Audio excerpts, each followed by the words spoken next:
গুরুমাতা, আমাকে আত্মশুদ্ধির জন্য মাতা ফল্গু নদীতে স্নান করতে যেতে হবে। আপনি আমার ব্রতর আয়োজন করুন। লব কোষ, আমাকে কিছু দিনের জন্য যেতে হবে, মনের শান্তির জন্য। তোমরা দুজন কিছুদিনের জন্য আমার বিরহ সহ্য করতে পারবে? বিরহের কি প্রয়োজন মাতা, আমরাও তোমার সঙ্গে যাব। হ্যাঁ মাতা, নিয়ে চলো না। তোমাকে তপস্যা করতে দেখলে আমাদের বিশ্বাস আরো বাড়বে, আর আমরা তোমাকে রক্ষাও করতে পারবো। ঠিক আছে, চলো।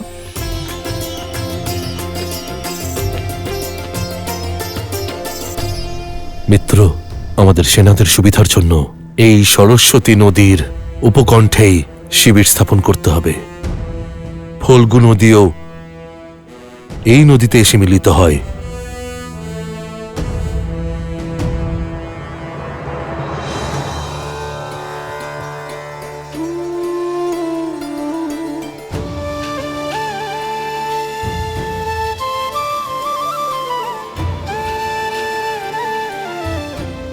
নিজের মাতাকে কখনো একা ছাড়তে রাজি হয় না লবকুশ। আর কত উৎসাহিত নতুন কিছু জানার আর বোঝার জন্য।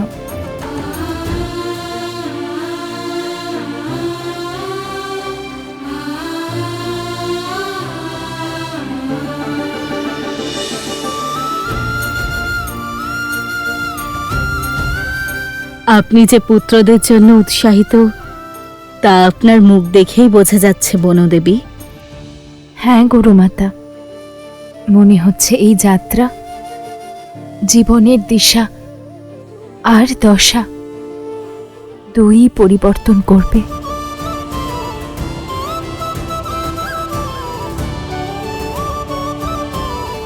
কিছু বিশেষ কারণ অবশ্যই আছে এই ফল্গু যাত্রার।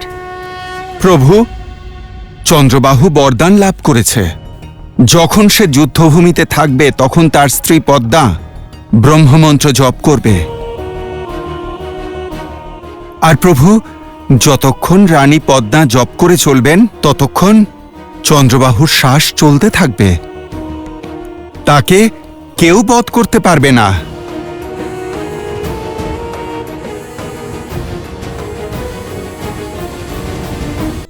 মিত্র, চন্দ্রবাহুর কবচ রাবণের নাভির মতো অভেদ্য মনে হচ্ছে। ধর্মের একটি আঘাত পাপের সব ঢালকে কাটতে পারে। আপনার কন্যার রক্ষার জন্য আমাদের প্রতিব্রতাকে আটকাতে হবে। আর যুদ্ধের সময় কাউকে প্রাসাদে গিয়ে রানী পদ্মার জপ আটকাতে হবে। এই দায়িত্ব আমাকে দিন প্রভু। রানী পদ্মার জপ আটকাবো আর নিজের ভগিনীকেও খুঁজবো।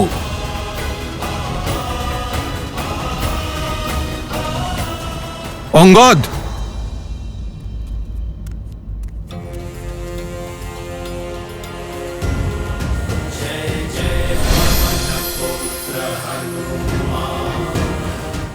অঙ্গদ, এই নাও, এ হলো কূটতন্ত্রযন্ত্র।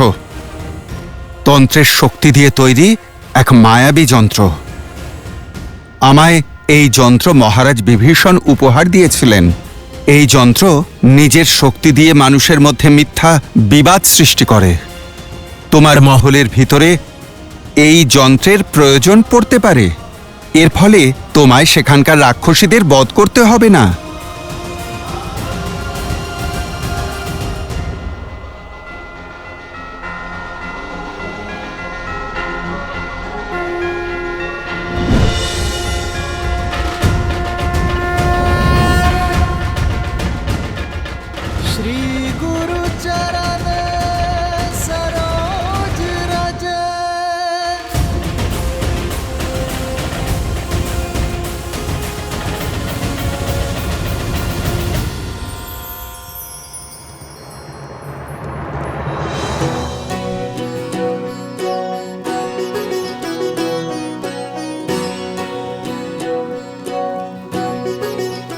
মাতা 3 মিত্রকে সঙ্গে নিয়ে যাওয়ার অনুমতি দিয়েছেন।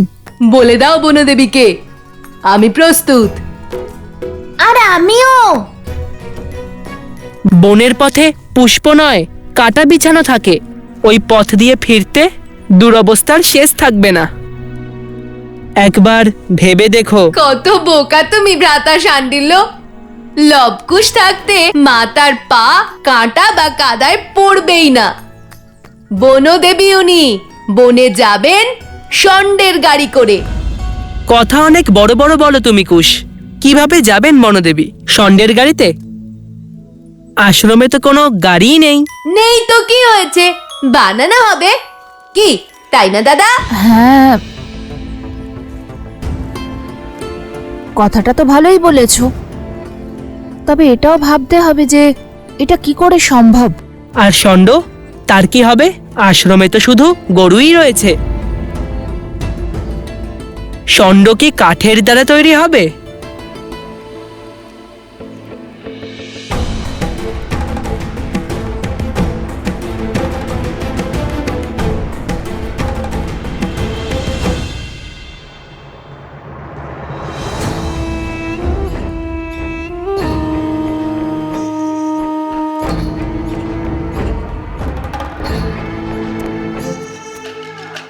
এই দুই বালক বাইরে কি করছে? দেখো দাদা, ওই রাক্ষসগুলোর সঙ্গে লড়াই করার জন্য প্রস্তুত আমি। সামনে এলেই শেষ করে দেব ওদের। কি এত ভাবছো দাদা? ষণ্ডের গাড়ির বিষয়ে কথা বলার কি প্রয়োজন ছিল? গাড়ি না হয় কোনো মতে বানিয়ে নেব, ষণ্ড কোথায় পাবো এই জঙ্গলে? ক্ষমা করে দিও দাদা, আসলে আবেগের বশে বলে ফেলেছি। আর তুমি তো জানোই যে মাথা থেকে যে নারী মুখ পর্যন্ত আসে সেখানেই আমার কিছু সমস্যা আছে। সেজন্য আমি আগে বলে ফেলি, ভাবি তারপরে। কিন্তু চিন্তা করো না, আমি চোখের জল নিয়ে মাতাকে বলে দেব যে আমি ভুল করে ফেলেছি। দেখো, মাতা স্বয়ংই বারণ করবেন। তাতে কি? ধোঁয়ারূপী অসুর, না না, ধূম্রাসুর, হ্যাঁ এটাই সঠিক নাম। ধূম্রাসুরকে পরাস্ত করেছে যে সেই লবকুমার, নিজের দেওয়া কথা রাখতে পারবে না? না না, দাদা, কথা তো আমি দিয়েছিলাম। ছোট ভাইয়ের দেওয়া কথার মান রাখার দায়িত্ব বড় দাদারই কর্তব্য হয়। আয়ু আর পদের পাশাপাশি দায়িত্বও বাড়ে। আর তাছাড়াও এই গরুর গাড়ি আমাদের মাতার সুবিধার জন্য। চলো বানিয়ে ফেলি এই গরুর গাড়ি। কুঠার কোথায়? কুঠার দাও, কোথায় রেখেছো? ওই ওই কুঠার ধরার জন্য হাত খালি ছিল না তো দাদা। আরে এখন বৃক্ষ কি করে কাটবো?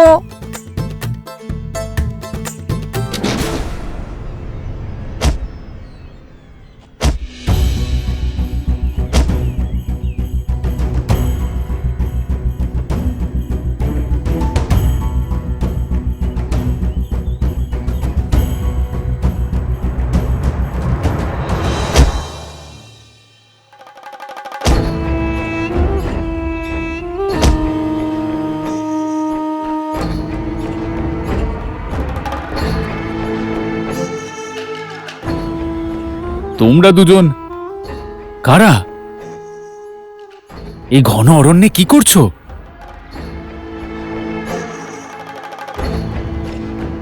ভয় করছে না? ভয় আমাদের দেখে ভয় পায়। বনদেবীর পুত্র আমরা। কি কি বললে? বনদেবীর পুত্র আমরা। কি কি বললে? আবার বলো। আমার ভাই বলতে চাইছে, যখন ওর মাথা এই কলসির মধ্যে থাকে তখনও কাউকে ভয় পায় না, কারণ আমরা বনদেবীর পুত্র।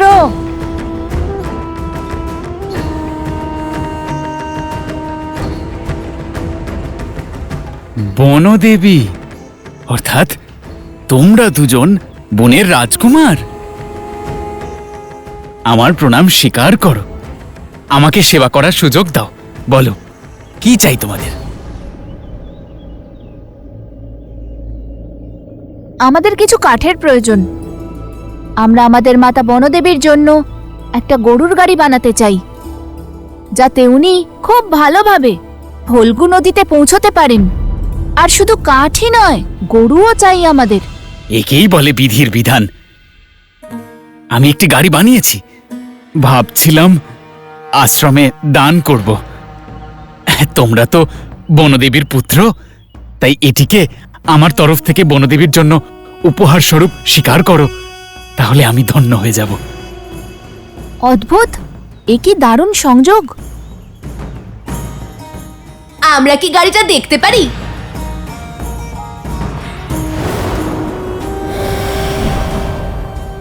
অবশ্যই অবশ্যই, এতে জিজ্ঞাসা করার কি আছে?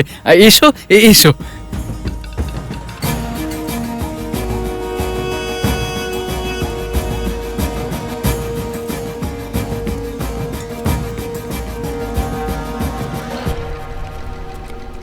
বাহ দাদা, কত বড় আর সুন্দর গাড়ি!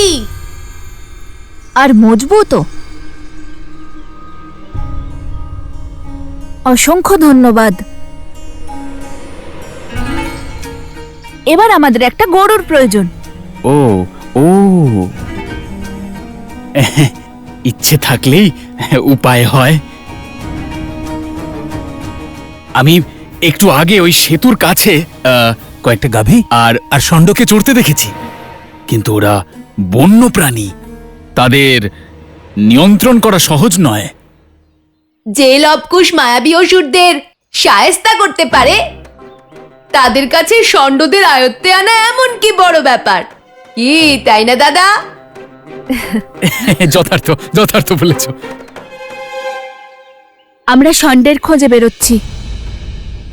কুশ, তাড়াতাড়ি চলো, আমাদের কাছে অধিক সময় নেই।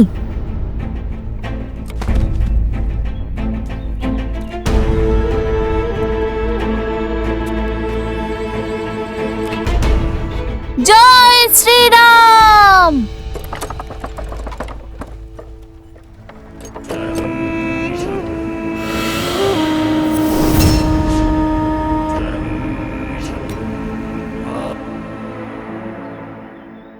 বৃষভাসুর,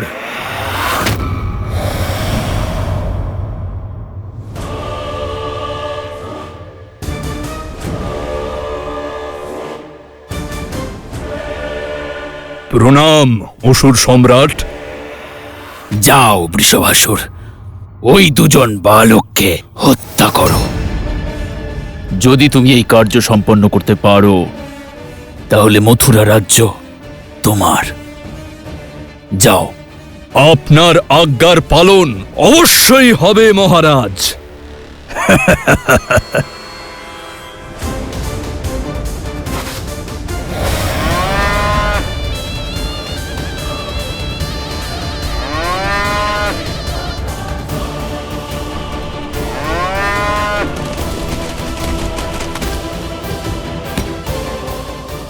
আজ লবকুশের বিনাশের সঙ্গে সঙ্গেই রাম সীতার ত্যাগেরও বিনাশ হয়ে যাবে। পুত্রদের মৃতদেহ দেখার পর সীতাকে আশ্রম থেকে বেরোতেই হবে, আর রামকে স্মরণ করতে হবে। তখন এই সমর্পণ ধুলোয় মিশে যাবে। রাম রাজ্যের স্থাপনা একটা নিছক কল্পনা হয়ে থেকে যাবে। সীতা রামের জয়।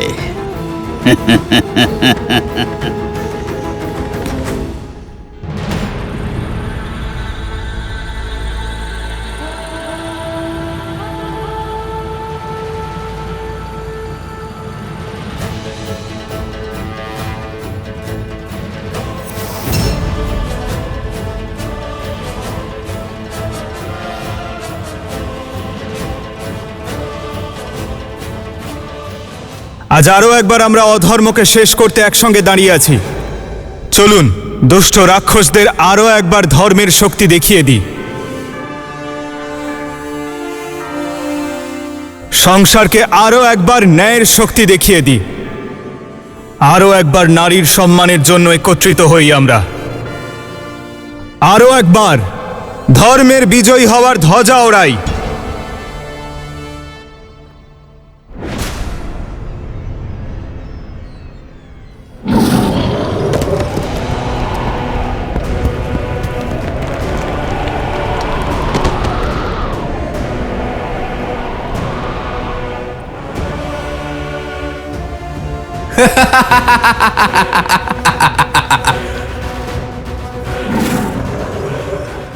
একে আমি সামলাচ্ছি। আর আমি চন্দ্রবাহুকে। প্রথমে আমার তৈরি করা বাধাগুলোকে তো অতিক্রম করো, তারপর আমার সঙ্গে লড়াইয়ে আসবে নির্বোধের দল। প্রহার!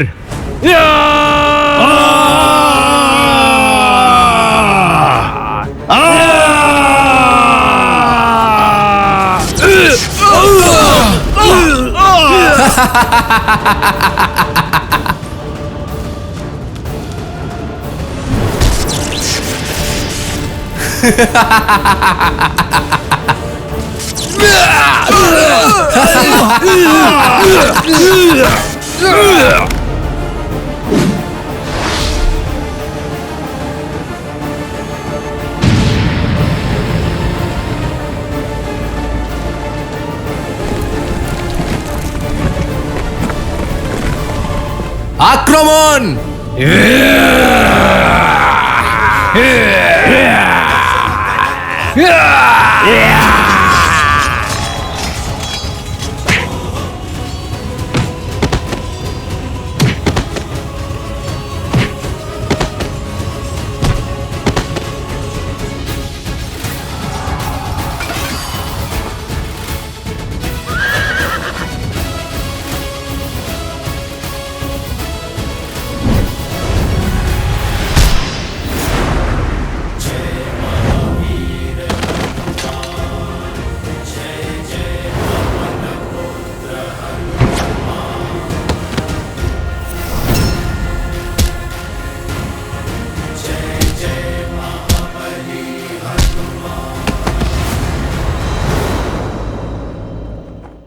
প্রতিশ্রুতিবদ্ধ, ওকে তো ধরতেই হবে।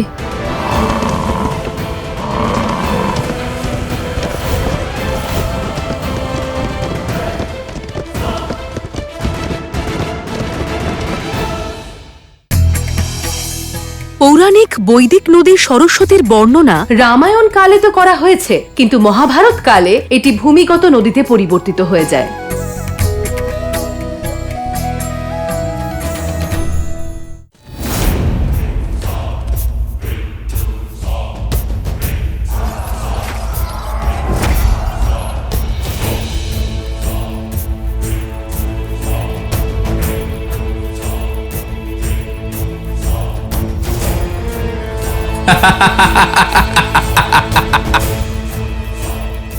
তোমার কোনো প্রহার আমায় হত্যা করতে পারবে না। অমর আমি, অমর।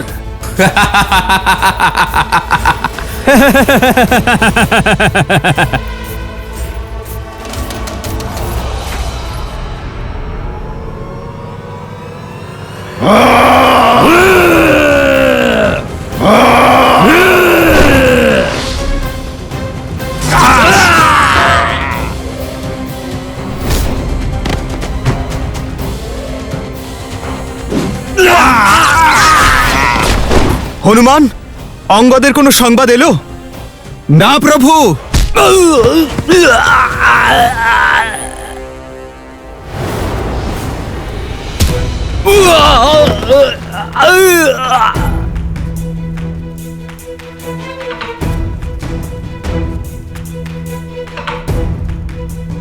ओम विदात्मनि विद्याहे हिरण्यगर्भाय धीमहि तु ब्रह्मा प्रचोदयात्।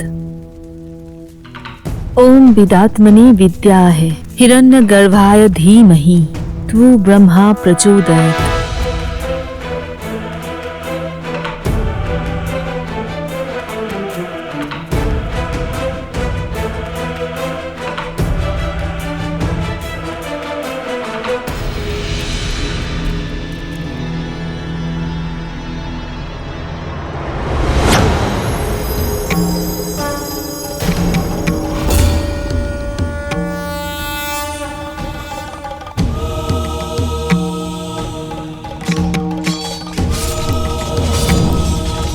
ओम विदात्मनि विद्याहे हिरण्यगर्भाय धीमहि तु ब्रह्मा प्रचोदयात्।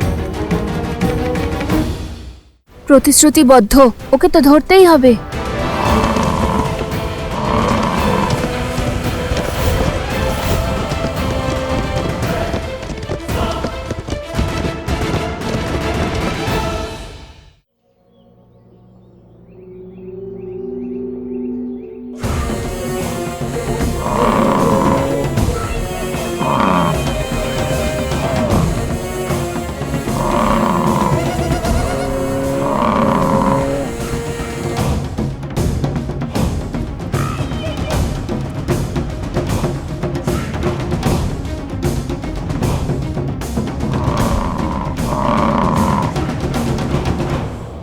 প্রতিশ্রুতিবদ্ধ,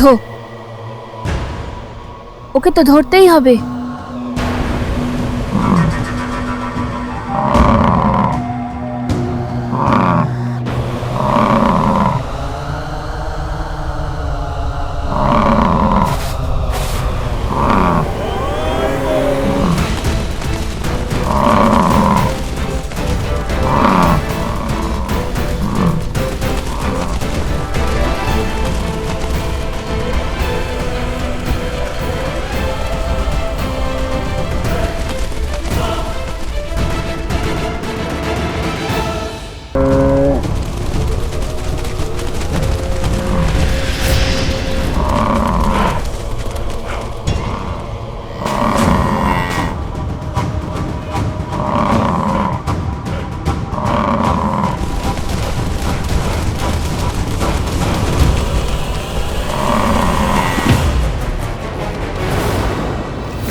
তুমি কি করে জানলে যে ওর নাকে ওটা ঢুকিয়ে দিলেই ও শান্ত হয়ে যাবে? আমি জানতাম না দাদা, ও একটু বেশি আক্রমণাত্মক হয়ে উঠেছিল, তাই আমি ওকে নিয়ন্ত্রণ করতে চাইছিলাম, কিন্তু লক্ষ্যভ্রষ্ট হলাম।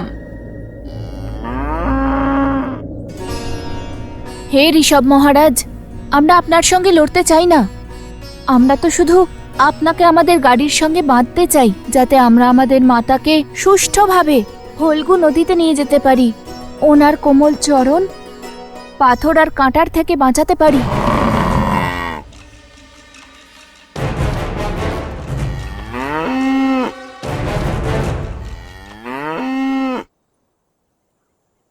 দাদা মনে হচ্ছে রাজি হয়েছে। এবার একটা কাজ করি, যেভাবে মাতা আশ্রমে সমস্ত গরুদের শিঙে সুতো বেঁধে দেন, আমরাও এর শিঙে চলো সুতো বেঁধে দিই। তাই করি।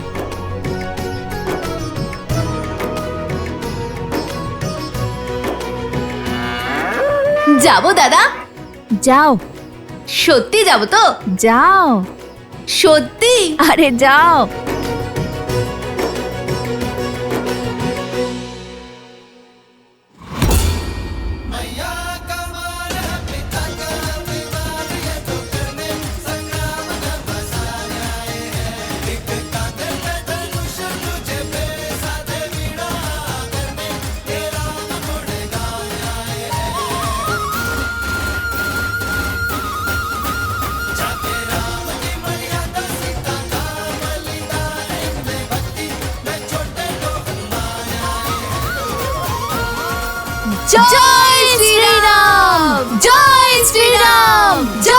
শ্রীরাম, জয় শ্রীরাম।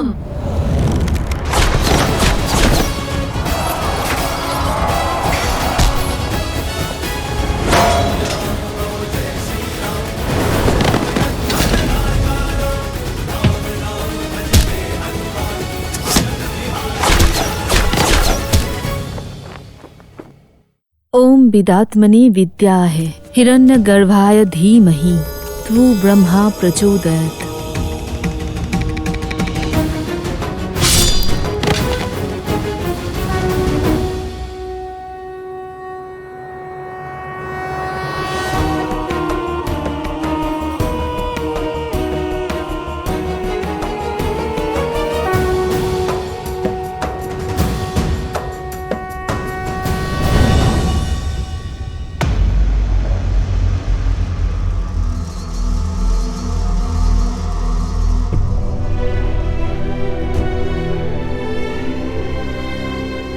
এই তো ভগিনী, চোখ খোলো ভগিনী।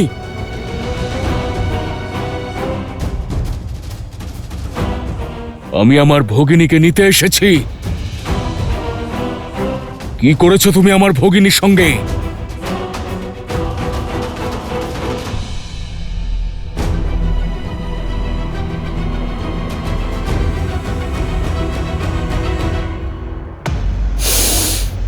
দুজন বালককে হত্যা করতে পারলো না, বৃষভাসুর।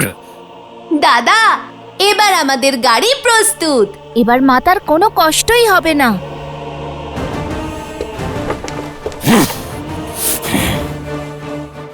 এখন আশা শুধু চন্দ্রবাহুর থেকে।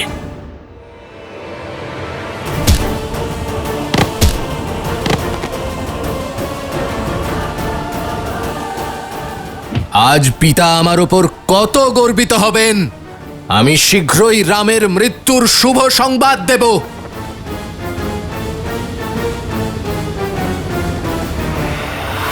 জয় শ্রীরাম, জয় শ্রীরাম, জয় শ্রীরাম, জয় শ্রীরাম, জয় শ্রীরাম, জয় শ্রীরাম, জয় শ্রীরাম, জয় শ্রীরাম। সীতা!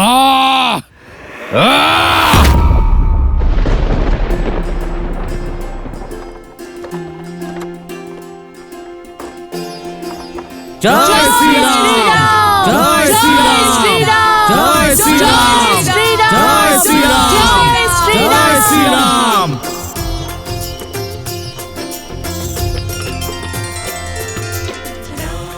অযোধ্যা ধ্বজা। মনে হয় ঋষিদের দল ওই পবিত্র ভূমিতে প্রবেশ করছেন। আপনি কখনো গেছেন? অনেক শুনেছি ধর্মের এই নগরের বিষয়। ওখানকার সুন্দর বন উপবন, নির্মল সরজ নদী, ইক্ষ্বাকু বংশের সবার বড় বড় প্রতিমা, আর রাজা রামের সুন্দর প্রাসাদ।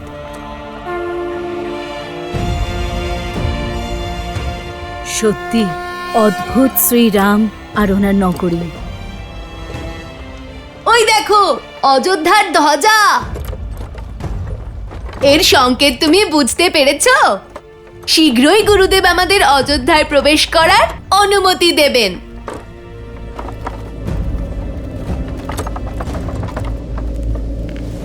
মনে হয় আবহাওয়া খারাপ হচ্ছে।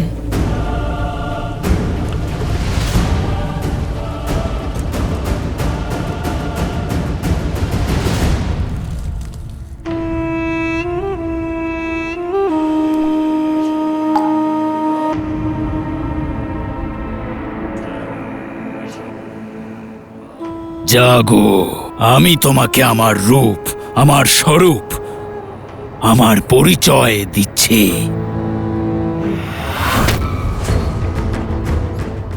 তোমাদের মহারাজকে আমার সংবাদ দাও। নিদ্রা ভঙ্গ করার সময় হয়েছে।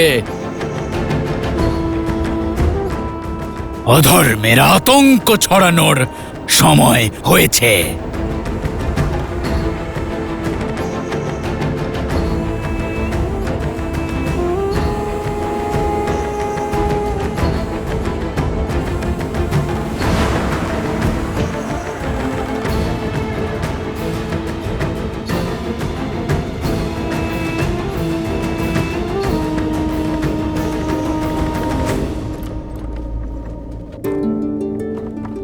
মন দিয়ে শোনো, শীঘ্রই আমরা গ্রামে প্রবেশ করব। যতক্ষণ মাতা ফল্গু নদীতে তপস্যা করবেন, আমরা ততক্ষণ একটু ভ্রমণ করলে কেমন হয়? সুন্দর সুন্দর ঘর, উপবন, আশেপাশের মন্দির দেখবো, লাড্ডু প্যাড়া খাবো। কি তোমার কি মনে হয়? শুনে তো খুবই ভালো লাগছে, কিন্তু আমিও একটা কথা ভাবছিলাম। একটা কথা বলো তো, সত্যি কি এই ষাঁড় অতটাই অশান্ত যতটা তুমি বলেছিলে? দেখে তো শান্ত মনে হচ্ছে, কত ভয়ঙ্কর ছিল, তাও ধরলে কি করে? কি বললে তুমি? কুশ এই ষণ্ডকে ধরেছে?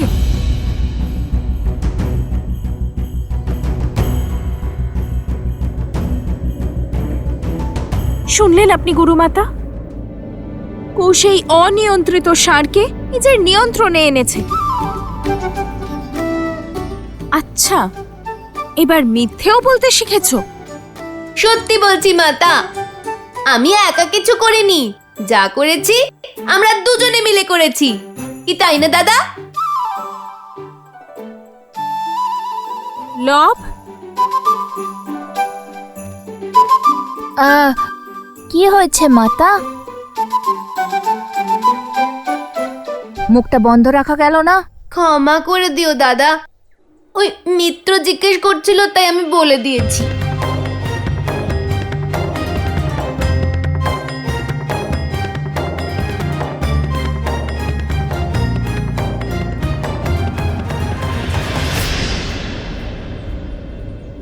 মাতা!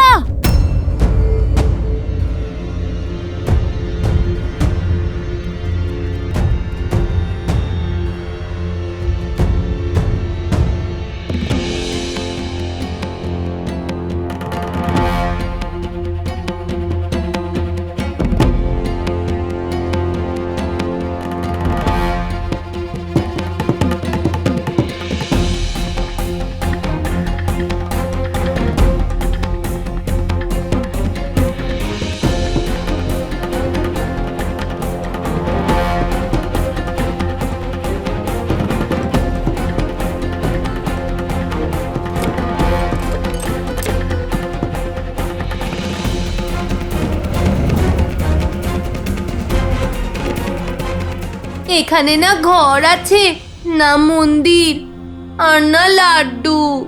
মনে হয় অনেক বড় সংকট এসেছে এখানে।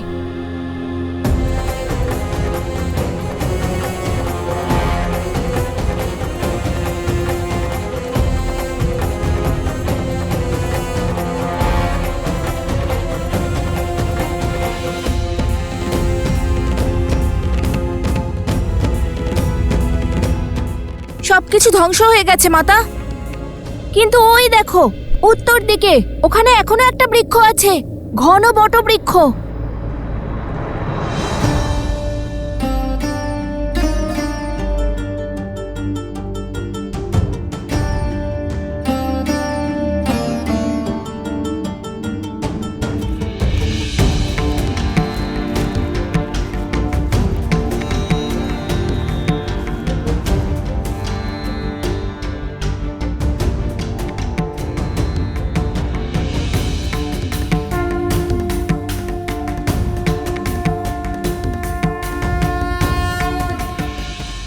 ইনি কে?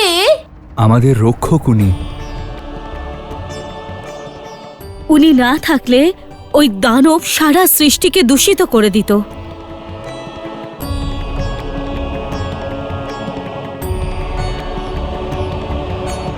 মাতা, ঋষিবর কত বছর ধরে তপস্যা করছেন? অনেক বর্ষ ধরে। তুমি কি করে জানলে? গ্রামের প্রধান আমাকে বলেছেন, এখানকার অনেক উপকার করেছেন এই ঋষি। ওনার তপস্যার জোরেই শুধু এই একটি বৃক্ষ বেঁচে আছে, না হলে আশেপাশের সমস্ত ক্ষেত্র বিষক্রিয়ার প্রভাবে নষ্ট হয়ে গেছে। আর যারা বেঁচে আছে তাদের অনেকটা দূর যেতে হয় শুধু জল আনার জন্য। নিজের পূর্বপুরুষদের স্থান ছেড়ে যাওয়া বড়ই কঠিন হয়। এই ক্ষেত্র অভিশপ্ত। তবে তপস্যা কিভাবে হবে? অভিশপ্ত স্থানে তপস্যা, এ তো সংকটকে আহ্বান জানানোর সমান। কেমন অভিশাপ? অধর্মের অভিশাপ। জল এই সংসারের সবচেয়ে শুদ্ধ তত্ত্ব। জল পান করে আমরা অন্তর থেকে, আর সেই জল দিয়ে স্নান করে আমরা বাইরে থেকে শুদ্ধ হই। তেমনি প্রকৃতিতে বিস্তৃত পাপ জল দ্বারাই শুদ্ধ হয়।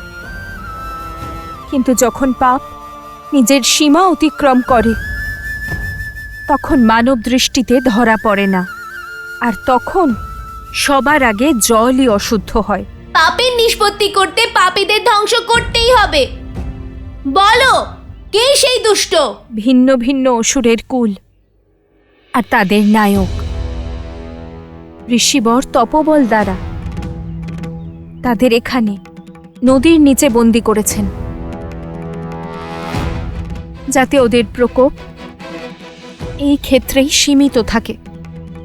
কিন্তু এইখানে বন্দি থাকার কারণে এই ভূমি আর এখানকার জলও বিষাক্ত হয়ে উঠেছে। এই পাপের বিনাশই এখানকার অভিশাপকে সমাপ্ত করবে। এত বর্ষে ওই অসুর এই নদীতে নিজের সত্তা স্থাপন করেছে। এই নদীর তলদেশে নিজের প্রাসাদ বানিয়ে নিয়েছে। ওই অসুর জলে মকর, আর স্থলে মানুষ। মকরাসুর।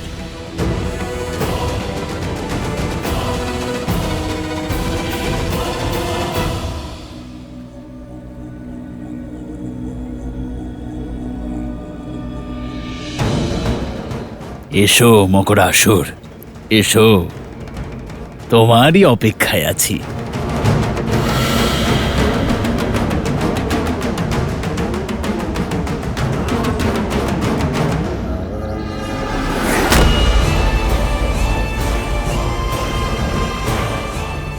অনেক শুনেছি তোমার ব্যাপারে সহস্র মুখ রাবণ, কিন্তু তোমার শক্তিতে বা তর্কে আমার কোনো রুচি নেই।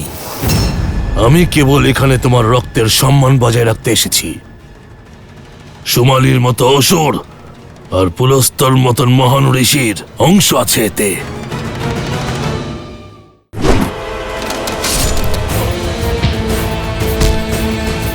এ কি বীর চন্দ্রবাহুর বিনাশ হলো? তোমার কি মনে হয় রাম, তুমি এত সহজেই আমায় হত্যা করতে পারবে? তিব্বতী রামায়ণ অনুসারে মাতা সীতা পাতাল প্রবেশ করার পর তাঁর শ্রীরামের সঙ্গে একবারই দেখা হয়েছিল, আর তারপর ওনাদের দেখা হয়েছিল বৈকুণ্ঠে। আমার যুক্তির, তোমার শক্তির সাহায্যের প্রয়োজন মকরাসুর। অসুরকুলের অস্তিত্বের প্রশ্ন মকরাসুর, মুখ ফিরিয়ে নিও না। দেবাসুরের সংগ্রাম শেষ হওয়ার সঙ্গে সঙ্গে মানব আর অসুরদের সংগ্রামের শঙ্খনাদ হয়েছে। সম্পূর্ণ মানব জাতি একসাথে অসুরদের বিরুদ্ধাচরণ করছে। ঋষিরা যজ্ঞ আর তপস্যার দ্বারা আমাদের শক্তি ক্ষীণ করে দিচ্ছে। এই ঋষিরা সাধারণ মানুষের সাহায্য করতে শুরু করেছে, আর মানুষেরা ঋষিদের সংরক্ষক। জলের বাইরে যা কিছু হোক তাতে আমার কি? আমি আমার রাজ্যে সুরক্ষিত।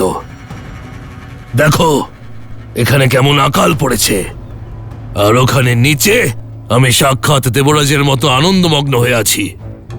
এমন রাজ্যপাট আমার ক্ষমতার নিদর্শন। গ্রামের পর গ্রাম আমার ভয়ে খালি হয়ে গেছে।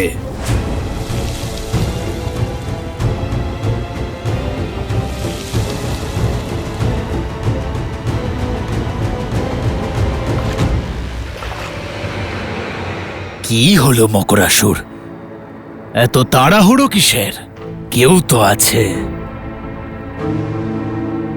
যার তপস্যার বলে তুমি ফল্গু নদীর সীমানায় বন্দী আছো, যার কারণে তুমি কয়েক মুহূর্তের বেশি জলের বাইরে থাকতে পারো না। ঋষি কন্নর শিষ্য ঋষি অসুরী বহু বছর ধরে তপস্যা করছে, কিন্তু আমার কোনো ক্ষতি করতে পারেনি। কিচ্ছু নেই ওর বশে। আগামী 100 বছরের মধ্যে ওই গাছের নিচে ওর শরীর কীটেদের ভোজন হবে। তারপর আমি স্বাধীনভাবে এই নদীর বাইরে যেতে পারবো, আর মুহূর্তের মধ্যেই আমার 100 বছর অতিবাহিত হবে। যদি শত্রু একাধিক হয় তখন আর 100 বর্ষ যদি অনন্তকালে পরিবর্তিত হয় তখন কার কথা বলছো? কে সে? সে যে ধর্ম স্থাপনার ভার গ্রহণ করেছে, কৌশল রাজ শ্রীরাম।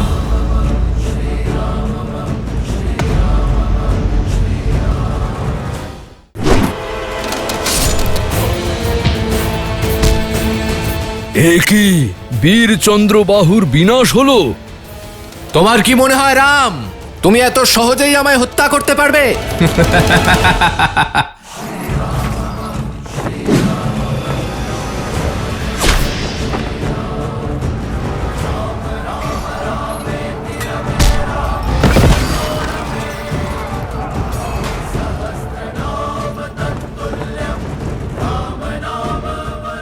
এ কি বীর চন্দ্রবাহুর বিনাশ হলো?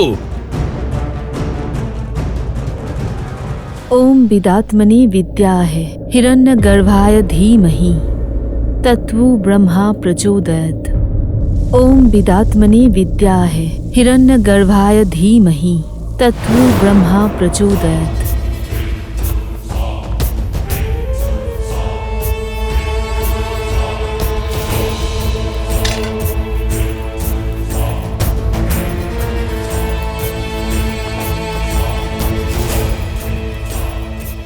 তোমার কি মনে হয় রাম, তুমি এত সহজেই আমায় হত্যা করতে পারবে?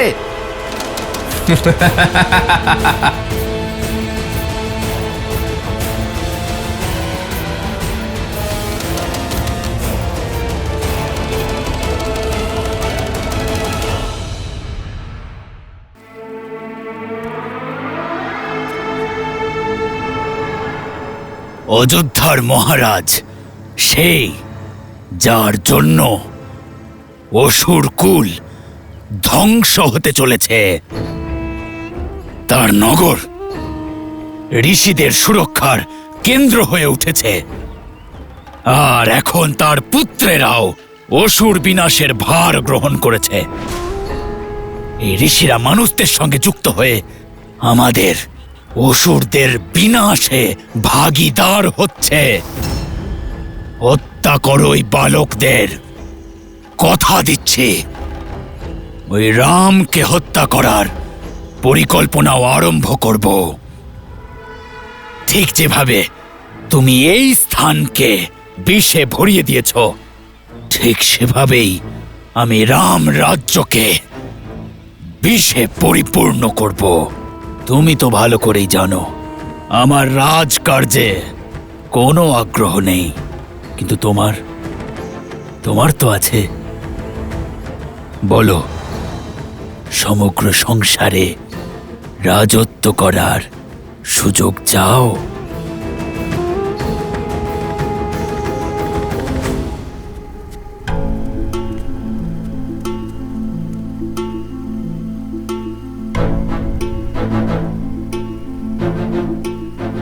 ভগবান বাল্মীকি আমাদের এখানে অকারণে পাঠাননি।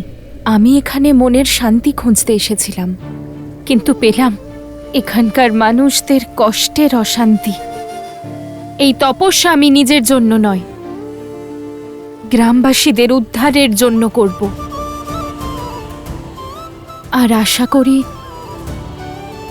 যে আমার এই তপস্যা মকরাসুর আর ওর আসরিক শক্তির বিনাশের পথ দেখাবে, ফল্গু নদীকে ওনার পবিত্রতা আর শুদ্ধতা ফিরিয়ে দেবে। কিন্তু দেবী, আপনাকে আটকাবার জন্য আঘাত অবশ্যই করবে।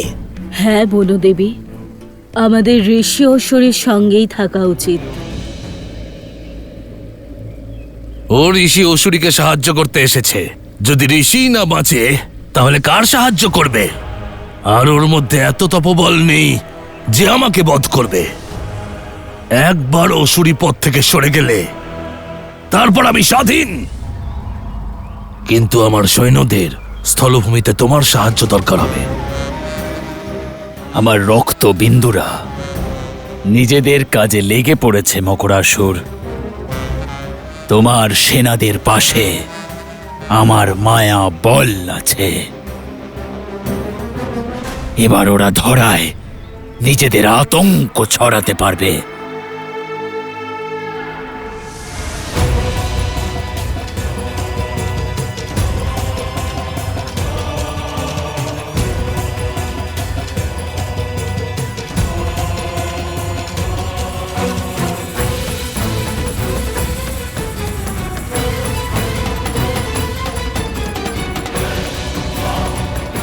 যাও, বধ করে দাও এই ঋষিকে। ধর্মের নয় অধর্মের বিজয়ের সময় এটা।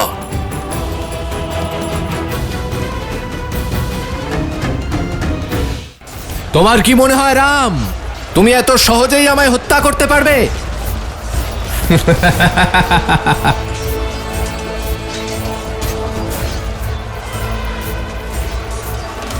অর্থাৎ চন্দ্রবাহুর স্ত্রীর তপস্যা ভঙ্গ হয়নি। এতক্ষণে তো অঙ্গদের কার্য সমাপ্ত করা উচিত ছিল। তুমি কোথায় অঙ্গদ? ओम विदात्मने विद्याहे हिरण्यगर्भाय धीमहि तत्तु ब्रह्मा प्रचोदयात्। এই পতিব্রতার তপস্যা কি করে ভঙ্গ করি যেন গরিমাও ক্ষুণ্ণ না হয়? মাতা, এই কন্যার অপহরণ করে আপনার স্বামী অনেক বড় অধর্ম করেছেন। ওনাকে বাঁচানোর নয়, প্রভু শ্রীরামের হাত থেকে মুক্তি দেওয়ার চেষ্টা করুন। ओम विदात्मने विद्याहे हिरण्यगर्भाय धीमहि तत्तु ब्रह्मा प्रचोदयात्। ओम विदात्मने विद्याहे মন্ত্র পড়া বন্ধ করুন, না হলে तत्तु ब्रह्मा प्रचोदयात्। ओम विदात्मने विद्याहे हिरण्यगर्भाय धीमहि तत्तु ब्रह्मा प्रचोदयात्। ओम विदात्मने विद्याहे যদি আপনি না থামেন তাহলে পরবর্তী প্রহার ভূমিতে হবে না। ओम विदात्मने विद्याहे हिरण्यगर्भाय धीमहि तत्तु ब्रह्मा प्रचोदयात्। ओम विदात्मने विद्याहे हिरण्यगर्भाय धीमहि तत्तु ब्रह्मा प्रचोदयात्। ओम विदात्मने विद्याहे हिरण्यगर्भाय धीमहि तत्तु ब्रह्मा प्रचोदयात्। ओम विदात्मने विद्याहे हिरण्यगर्भाय धीमहि तत्तु ब्रह्मा प्रचोदयात्। ओम विदात्मने विद्याहे हिरण्यगर्भाय धीमहि तत्तु ब्रह्मा प्रचोदयात्। ओम विदात्मने विद्याहे हिरण्यगर्भाय धीमहि तत्तु ब्रह्मा प्रचोदयात्। ओम विदात्मने विद्याहे श्री राम धीमहि तत्तु ब्रह्मा प्रचोदयात्। মাতাকে পুত্ররা রক্ষা করবে, এর থেকে বড় কবচ আর হতেই পারে না। মাতা, তুমি নির্ভয়ে নিজের তপস্যা শুরু করো। মাতা, আমরা তোমাকে রক্ষা করার জন্য প্রস্তুত। যতক্ষণ না তোমার তপস্যা শেষ হচ্ছে, আমরা হব তোমার ঢাল। আর আমার তপস্যা শেষ হলেই আমি ওই ঋষির সম্পূর্ণ কাহিনী শুনতে চাই।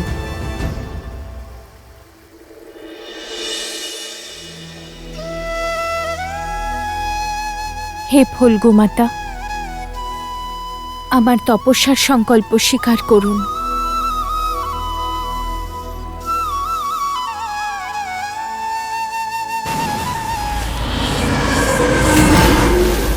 ওই দেখো, মকরাসুরের সেনারা এসেছে।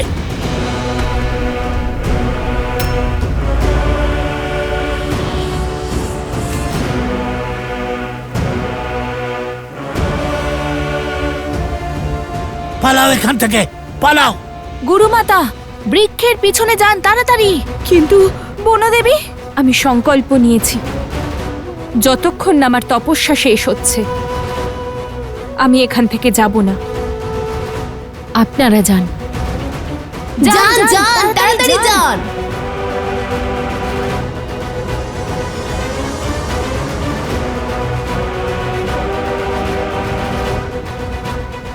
এবার কি করব দাদা? সেটাই যেটা ধর্ম বলে। কুশ, তুমি এখানেই মাতার কাছে থাকো। আমি ওদের রক্ষা করছি।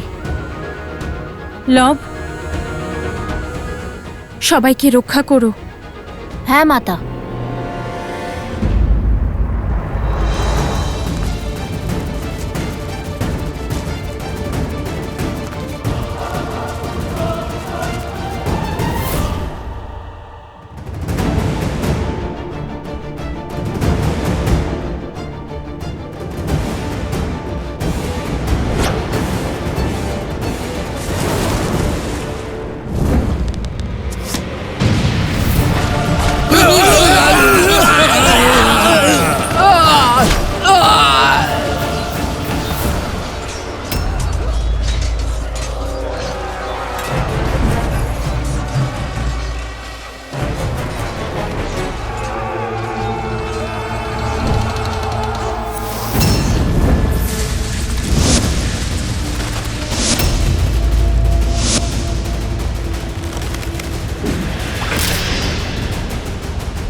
আপনার দ্বারা অস্ত্রের অপপ্রয়োগ হয়েছে চন্দ্রসেন।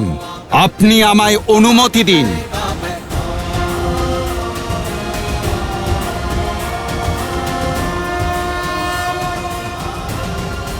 জয় শ্রীরাম।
পুত্র,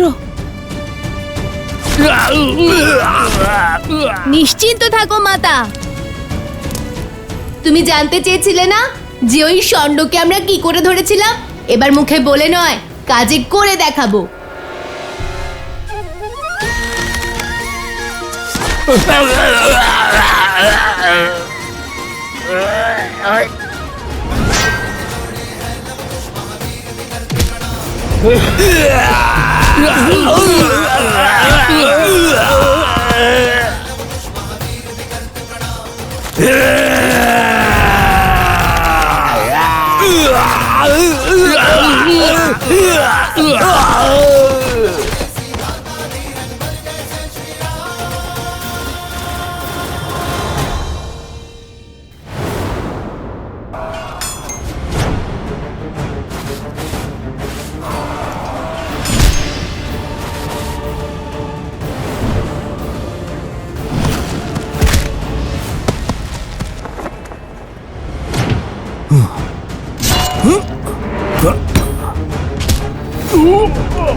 মিত্র,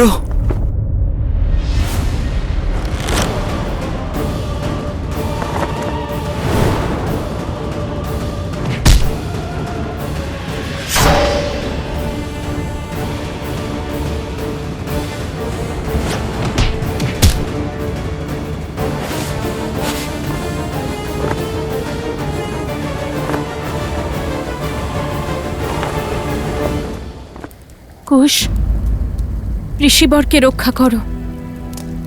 আমি সুরক্ষিত আছি। কিন্তু মাতা, ভ্রাতা আদেশ করেছিলেন যে... ভ্রাতার আদেশ নয়, তোমার মাতার আদেশ পালন করো।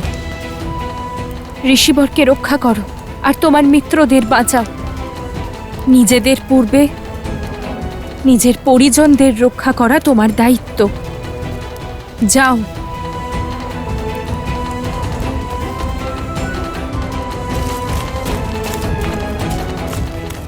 শ্রীরাম আমার পুত্রদের রক্ষা করবেন।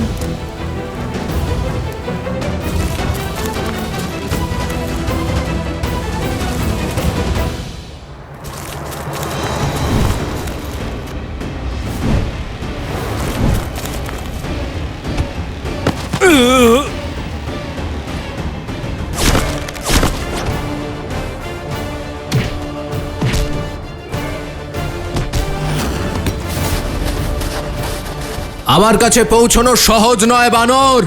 জয় শ্রীরাম।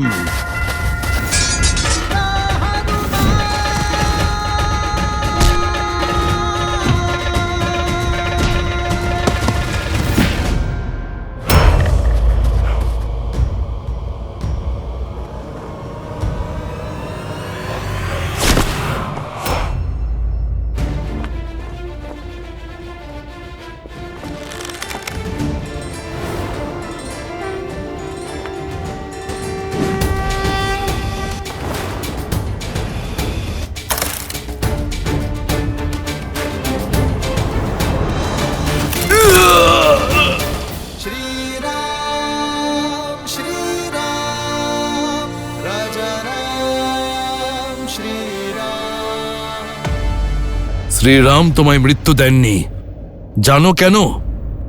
কারণ তোমার বিনাশ আমার হাতে হবে।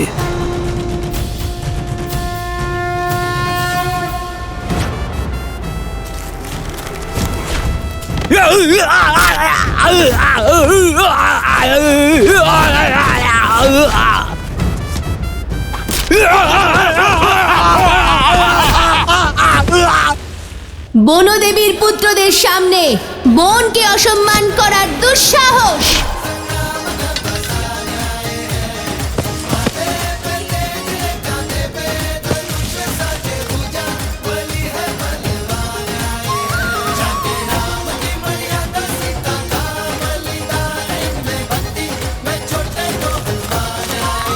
পালাও পালাও, নিজের প্রাণ বাঁচাও, পালাও, প্রাণ বাঁচাও।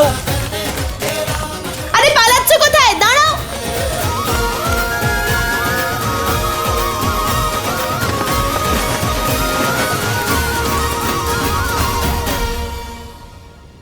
মাতা আদেশ করেছে যে ওদেরকে রক্ষা করতে হবে।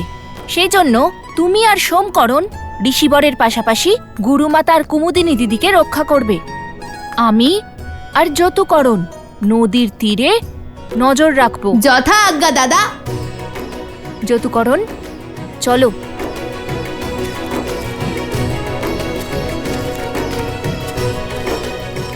যদি শান্ডিল্য থাকতো তাহলে কত ভালো হতো। আমাদের বীরত্ব দেখে ওকে বিশ্বাস করতেই হতো যে আমাদের মতো রাম ভক্ত আর কেউ নেই। দেখেছিলেন তো আপনি কেমন সঠিকভাবে লক্ষ্যভেদ করেছিলাম আমি? আচ্ছা, একটা লক্ষ্য ভেদ করেই তুমি সবচেয়ে বড় রাম ভক্ত হলে? আর নয়তো কি, মাতা বলেন যে নিজের আরাধ্য নিজের প্রভুর গুণগান করে সে তো ভক্ত হয়, আর পরম ভক্ত সে হয় যে তার ঈশ্বরের গুণাবলী নিজের ব্যবহারে প্রকাশ করে। সঠিক বলেছ কুশ। গুণগানের গায়ক হিসেবে আমি তো সর্বশ্রেষ্ঠ, আর বাকি সব গুণের জন্য দাদা আছে তো।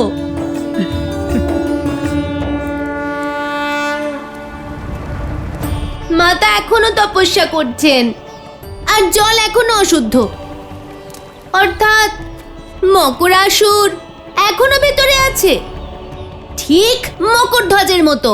মকরধ্বজ? হ্যাঁ, মকরধ্বজ। শুনবে তার কাহিনী? হ্যাঁ, পাতাল লোকের রক্ষক মকরধ্বজ, অর্ধেক বানর আর অর্ধেক মকর, যাকে কেবল শ্রীরামের ভক্ত হনুমান হারাতে পারতেন। আর এই কাহিনীর আকর্ষণীয় দিকটা জানো? উনি সাক্ষাৎ হনুমানের পুত্র ছিলেন। কার পুত্র তুমি? আপনি আমার পিতা। ওনার শ্বেত একটি মকর খেয়ে ফেলেছিল, এইভাবেই সৃষ্টি হয়েছিলেন মকরধ্বজ। এমনিতেও আমার আর লবদাদার শক্তি শ্রী হনুমানের চেয়ে কম নাকি? আমরাও তো শ্রীরামের পরম ভক্ত। আর তাছাড়া হতেই পারে যে এই মকরাসুর আমার বা লব দাদার পুত্র।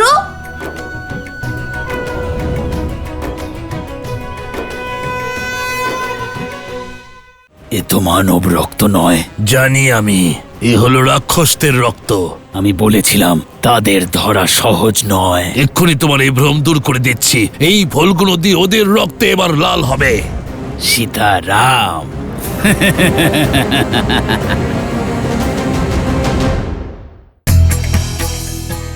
ঋষি অসুরীকে শতপথ ব্রাহ্মণ ও সিদ্ধান্ত শাস্ত্রের মতো মহান গ্রন্থের আনুষ্ঠানিক অধিকারী মানা হয়।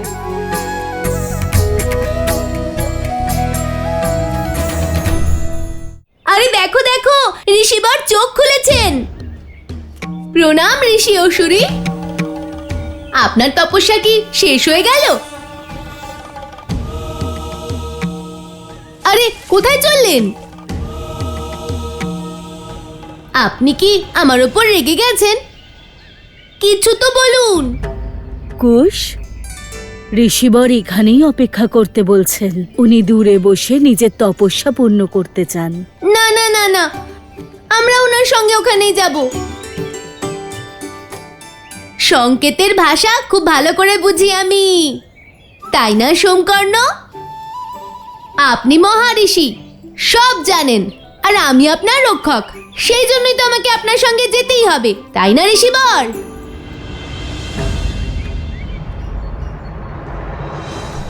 বহু বছর ধরে তপস্যা করছি। ঝড় বৃষ্টি এমনকি অসুররাও আমার তপস্যা ভঙ্গ করতে পারেনি, কিন্তু তুমি তাদের থেকে অনেক বেশি শক্তিশালী। আমার মৌনব্রত ভেঙে কথা বলবার জন্য আমাকে বাধ্য করেছ। তুমি কে বালক? জানতে পেরে যাবেন মকরাসুরের সঙ্গে যুদ্ধের পরে। এ তো মানব রক্ত নয়। জানি আমি, এ হলো রাক্ষসদের রক্ত। আমি বলেছিলাম তাদের ধরা সহজ নয়। এক্ষুনি তোমার এই ভ্রম দূর করে দিচ্ছি। এই ফলগুলো দিয়ে ওদের রক্তে এবার লাল হবে। সীতারাম।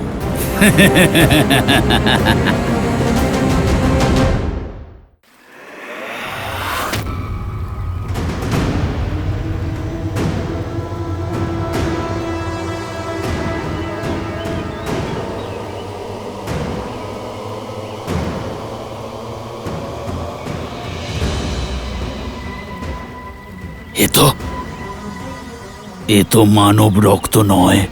জানি আমি, এ আমার রাক্ষসদের রক্ত। এই সব কিছু ওদের কাজ, ওই রামের পুত্রদের। আমি বলেছিলাম তাদের ধরা এত সহজ নয়। অত্যন্ত পরাক্রমী ওরা দুজন। এক্ষুনি তোমার ভ্রম দূর করে দিচ্ছি।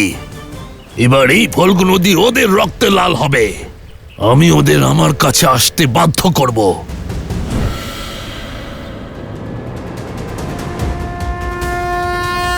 সীতারাম।